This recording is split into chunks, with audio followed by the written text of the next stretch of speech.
Faites attention, il y a potentiellement des prédateurs dans les parages. Salut à tous, ici Reg, bienvenue dans cette vidéo actualité et le concept va un peu changer. J'étais plus vraiment satisfait des vidéos actualité toutes les semaines pour plusieurs raisons. Premièrement, j'étais pas fan des miniatures où il y avait trop de choses à chaque fois. Parfois, il y avait trop d'actualités intéressantes et j'arrivais pas bien à marketer la chose, en même temps mettre les images qu'il fallait. Du coup, vous passiez à côté plein d'actualités. Je sais sur quoi vous cliquez. Et en même temps, en termes de temps, sur les grosses vidéos actualité, j'avais plus vraiment le temps de tout faire en une journée ou un peu plus d'ailleurs. Je vous ai dit, si vous avez vu ma vidéo bilan, à quel point ces vidéos sont longues. Donc je me suis dit, on va couper un peu les choses, quitte à en sortir peut-être 2 par semaine. Le contenu sera le même, vous n'allez rien louper. C'est peut-être juste qu'au lieu d'avoir une grosse vidéo le lundi ou le mardi, peut-être il y en aura 2 ou 3 si jamais il y a beaucoup d'actualités. Tout dépend des actus, tout dépend de ce qui se passe, tout dépend du temps que j'ai par rapport à d'autres vidéos. Parce qu'en fait, ces vidéos prennent beaucoup de temps et j'aimerais bien faire autre chose aussi, avancer sur d'autres vidéos, mais j'ai pas le temps à cause de ça. Donc on va un peu adapter les choses. Je sais que c'est plus pratique d'avoir tout en une seule vidéo, mais vous inquiétez pas, si vous regardez toutes les vidéos actualités qui sortiront chaque semaine, vous n'allez rien louper. Mais parfois, il y aura peut-être une vidéo, parfois 2, parfois 3. On verra bien. Mais ce qui est cool, c'est que ça me permettra de parler plus longtemps de certains sujets, comme dans la vidéo d'aujourd'hui et les prochaines vidéos qui vont sortir, au lieu à chaque fois de rusher. Parce qu'en vrai, il y a beaucoup de vidéos à sortir chaque semaine et parfois, c'est pas faisable. Mais comme d'habitude, il y aura dans la description, le commentaire épinglé, la liste des actualités. Et je vous conseille de me donner votre avis sur l'actualité dans les commentaires parce que l'objectif, c'est d'en débattre. C'est pas juste de faire un listing bête et méchant. La première grosse actualité concerne Dwayne The Rock Johnson qui va jouer dans le prochain film de Martin Scorsese en tant que rôle principal. Et c'est complètement fou pour plusieurs raisons différentes. Première folie, c'est combien de films a Martin Scorsese en cours? Il y en a au moins 5 ou 6. Rappelez-vous, comme ça de tête, il y avait un film adaptation d'un bouquin qui s'appelait Home. Il y avait un film sur Frank Sinatra, sur Jésus. Il y avait un film sur un navire à un moment. Et je crois qu'il y avait un autre projet dont j'ai plus le nom en tête. Mais là, normalement, ce sera la priorité de Scorsese. C'est le prochain film là avec Dwayne The Rock Johnson. Et je sais pas combien de ces projets-là vont voir le jour avec Martin Scorsese, vu son âge et vu la galère de financement de ses projets. Et juste pour vous dire un truc, du coup, c'est Dwayne The Rock Johnson qui va jouer un mafieux hawaïen en mode Frank Costello, d'après ce qui a été dit, qui sera donc le rôle principal, et c'est important de garder ça en tête. C'est lui qui a été choisi, et c'est toujours pareil, quand Hollywood doit choisir entre deux acteurs de la Polynésie, disons, pas forcément hawaïen, parce que je crois que The Rock est samoan, je sais pas comment on dit en français, mais grosso modo, l'autre choix qui revient souvent, c'est Jason Momoa, qui lui est hawaïen, si je dis pas de bêtises. Mais voilà, en termes d'acteurs de la Polynésie, il y en a genre 2 majeurs à Hollywood, et il me semble que dans tous les cas, les 2 ont grandi à Hawaï, mais tout ça pour vous dire que c'est The Rock qui a été choisi. Ça sera un film à la Scorsese de gangster, apparemment un mélange entre les affranchis et les infiltrés, ce qui veut rien dire parce que ça veut juste dire que c'est un film de gangster de Scorsese. Mais de toute façon, quand Scorsese fait des films de gangster, on est giga méga chaud, comme d'hab. Et pourquoi c'est impressionnant que The Rock soit le rôle principal? Eh bien parce que les autres rôles sont DiCaprio, ce qui est fou que DiCaprio n'ait pas le rôle principal quand même chez Scorsese. C'est pas la première fois, mais c'est fou, surtout quand c'est The Rock en face, et aussi Emily Blunt. Et je suis content pour plusieurs raisons. Premièrement, si vous avez vu ma vidéo sur The Rock que j'ai fait il y a quelques années déjà, j'ai dit un truc simple. The Rock, je pense pas que fondamentalement c'est un mauvais acteur, mais il lui faut un projet avec un bon réal. Des projets avec des bons réals dans sa carrière, il y en a eu quoi? Peut-être un, je dirais, avec No Pain No Gain, qui était un bon rôle pour The Rock, et il était bon dedans, pour le coup, en termes d'acteur, et il lui faut donc un bon réal pour se réveiller et réveiller son talent d'acteur. Alors attention, parce que c'est pas le prochain film où on verra The Rock avec un bon réal. Le film de Benny Safdie, de Smashing Machine, il a un rôle principal, mais c'est un rôle, voilà, de catcheur, entre guillemets, ou de boxeur, peu importe, c'est peut-être un rôle qui lui ressemble beaucoup. Là, c'est un rôle peut-être un peu différent. Il va jouer un mafieux coriace, patron de la mafia. Ça peut être hyper intéressant pour lui. Et je pense qu'il peut le faire, honnêtement. Je l'ai souvent critiqué parce que je trouve qu'il fait des rôles de merde inintéressants et il a l'air un peu faux cul et hypocrite. Mais là, un grand réal, genre l'une des plus grandes légendes de l'histoire du cinéma, avec lui, sur un gros projet qui va sûrement coûter des centaines de millions. Et pourquoi je dis ça? Parce qu'apparemment, c'est la guerre entre les plateformes. C'est-à-dire que Netflix veut le projet, Apple veut le projet, Amazon aussi, et la Warner. Donc il y a moyen que ce soit un film streaming, qui serait un peu triste, mais il y a moyen aussi que si c'est une plateforme hors streaming, qu'il fasse une vraie sortie salle. Genre si c'est la Warner ou Amazon, Apple ils ont arrêté,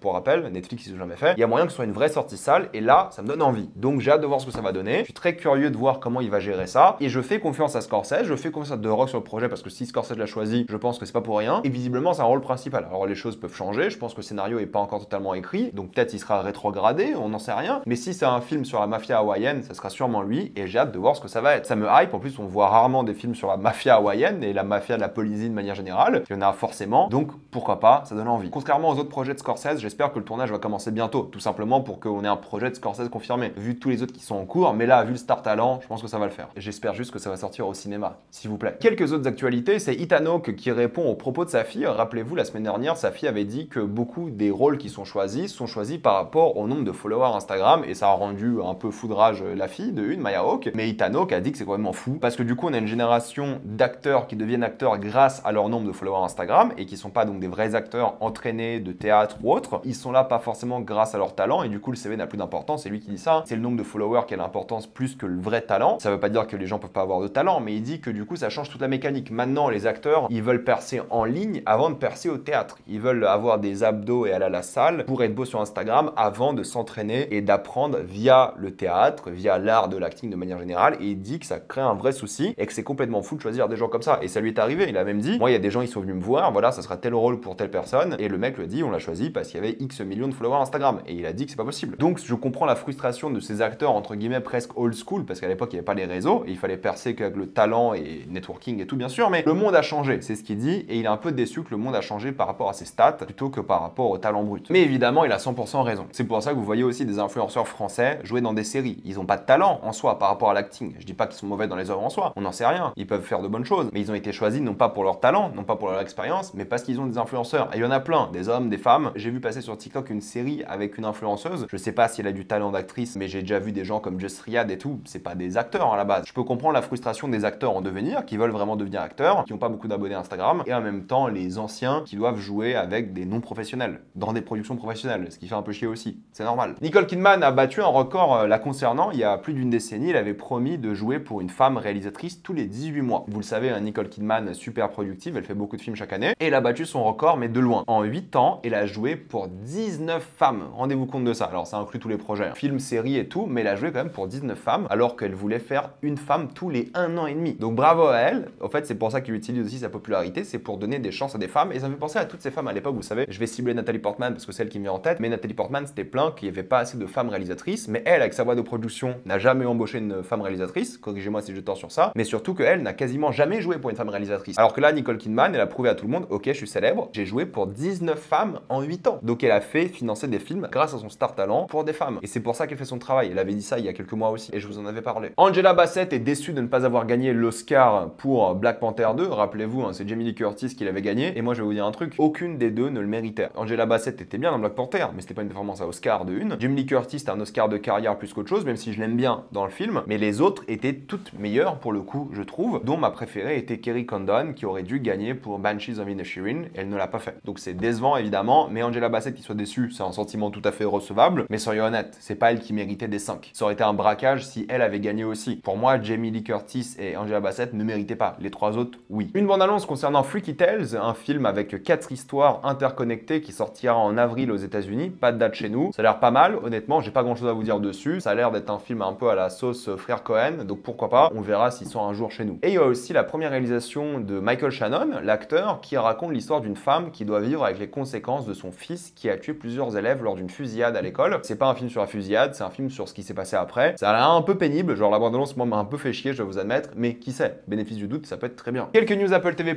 avec évidemment Sévrance qui devient le plus grand succès de la plateforme en dépassant Ted Lasso, donc c'est une très bonne chose qu'une série aussi de niche, entre guillemets, même si là ça devient de plus en plus général, dépasse Ted Lasso parce que Ted Lasso c'est plus universel, c'est plus comique, sitcom, tout ça. Sévrance, j'en parlerai bientôt, ne vous inquiétez pas, sûrement la semaine prochaine et évidemment en fin de saison avec la critique de la saison 2, mais on parlera de Sévrance, vous inquiétez pas. J'en ai parlé à 3 ans, ne vous inquiétez pas qu'on va en reparler cette année. Une autre série Apple a été annoncée pour le 16 mai, c'est l'histoire d'un Murderbot, c'est le nom de la série en tout cas, interprété par Alexander Skarsgård, qui va être un robot qui doit exécuter des tâches donc de meurtre, mais ce robot a débloqué entre guillemets le libre arbitre et doit du coup se faire passer pour un robot normal tout en faisant ses quêtes et en cherchant sa liberté. Ça peut être intéressant, c'est Apple, ils ont de la qualité. Concernant Amazon Prime Video, il y a un film qui s'appelle Holland qui sort justement avec Nicole Kidman, mais aussi Matthew McFadden, que moi j'adore, qui raconte l'histoire d'une femme qui va enquêter sur son mari, qui apparemment mène une double vie. Ça sort le 27 mars sur Amazon, ça peut être intéressant, pourquoi pas. On n'a pas eu de bande-annonce ou rien pour l'instant. Vous l'avez peut-être vu, mais l'influenceur Indepanda va réaliser un film et il cherche activement des gens pour son casting, des hommes, des femmes. D'ailleurs, c'est assez étrange parce que les spécificités des femmes sont très précises, là où les hommes, c'est un peu tout le monde a le droit de venir. Mais pourquoi est-ce que je vous en parle? Non pas pour la haine que j'ai par rapport à ce personnage, cette personne, même s'il y en a beaucoup de mon côté, mais surtout, ne l'oubliez pas, pour tous ceux qui veulent faire ce film, pour tous ceux qui veulent participer au casting, qui veulent peut-être tenter leur chance, attention parce que vous rejoignez le casting d'un homme qui est accusé d'agression sexuelle et de viol et de détournement de mineurs, si je dis pas de bêtises, corrigez-moi si j'ai tort. Je vous mettrai des liens, Numérama, BFM, Libération, tous les journaux en ont parlé. Donc attention, il n'y a pas eu de procès, la justice n'en est pas mêlée, mais attention, parce que quand même, on parle d'un homme qui est accusé par de nombreuses personnes, une grosse enquête a été avec preuve délivrée publiquement, donc attention, vous faites ce que vous voulez, c'est votre vie, et de toute façon en France on aime bien les agresseurs sexuels et violeurs, même ceux dont la justice a vraiment parlé et condamné, même si ça arrive rarement, donc attention, voilà, c'est juste un avertissement, vous faites votre vie, mais doucement tout de même. J'ai rien dit de plus que ce qui est dit dans les articles, j'ai juste répété ce qui est dit là-bas, c'est potentiellement un agresseur, il est accusé, attention,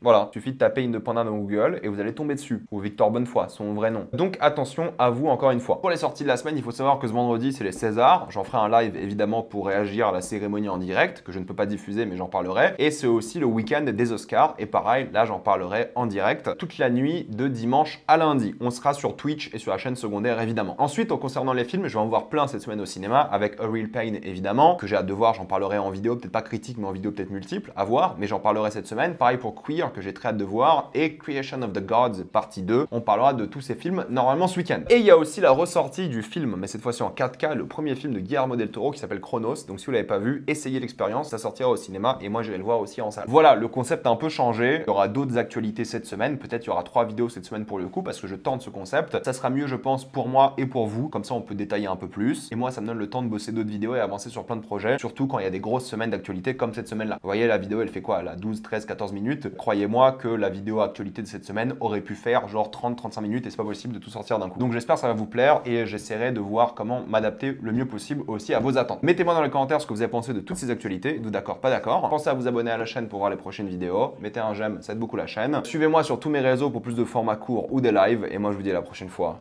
Salut à tous.